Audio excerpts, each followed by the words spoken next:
तुर्की में बड़ा खाद्य संकट, भारत से मदद की अपील लेकिन जवाब क्यों नहीं।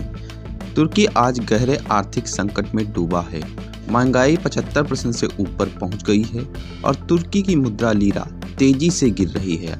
हालत इतने खराब हैं कि कई शहरों में लोग रात भर बेकरी के बाहर लाइन लगाकर सिर्फ एक ब्रेड के लिए इंतजार कर रहे हैं। खाने पीने की चीजें आम लोगों की पहुंच से बाहर होती जा रही हैं और अनाज का स्टॉक भी तेजी से खत्म हो रहा है।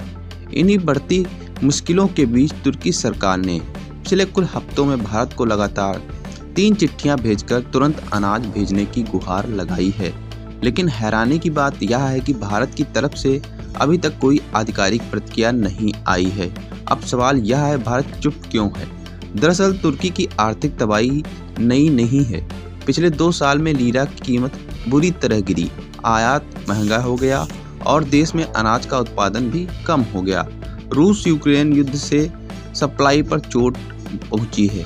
तुर्की को मिलने वाला बड़ा हिस्सा वही होता है जो रुक गया है। इसी वजह से कई विशेषज्ञ साफ कह रहे हैं कि आने वाले समय में तुर्की को फूड इमरजेंसी घोषित करनी पड़ सकती है। लेकिन भारत की चुप्पी सिर्फ आर्थिक नहीं, कूटनीतिक भी है। तुर्की ने कई बार अंतर्राष्ट्रीय मंचों पर भारत के खिलाफ बयान दिए, खासकर कश्मीर के मुद्दे पर। पाकिस्तान के साथ तुर्की की बढ़ती नज़दीकी भी भारत के लिए चिंता का विषय रही है। इन वजहों से दोनों देशों के रिश्ते काफ़ी ठंडे रहे हैं। आज जब तुर्की मदद मांग रहा है, भारत यह भी सोच रहा है, क्या तुरंत मदद करना सही होगा, जब अतीत में वही देश भारत के खिलाफ खड़ा रहा। तुर्की के पास विकल्प भी बहुत सीमित हैं। रूस यूक्रेन युद्ध में व्यस्त है। चीन और पाकिस्तान अनाज दे सकते हैं, लेकिन कीमतें बहुत ज़्यादा हैं और क्वालिटी भी तुर्की के मानकों के मुताबिक नहीं है। इसलिए तुर्की की उम्मीदों को पूरी तरह भारत ही टिक पाएगा, क्योंकि भारत दुनिया के सबसे भरोसेमंद अनाज सप्लायर देशों में गिना जाता है। दूसरी तरफ भारत अपनी विदेश नीति सोचकर बहुत कुछ सोच समझकर चल रहा है।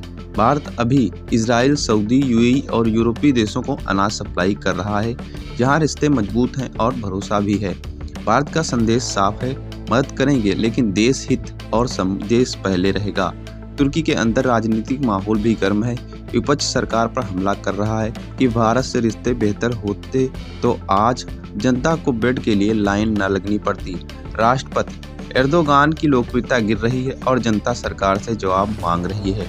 अब अंतिम सवाल यही है, क्या भारत तुर्की की मदद करेगा?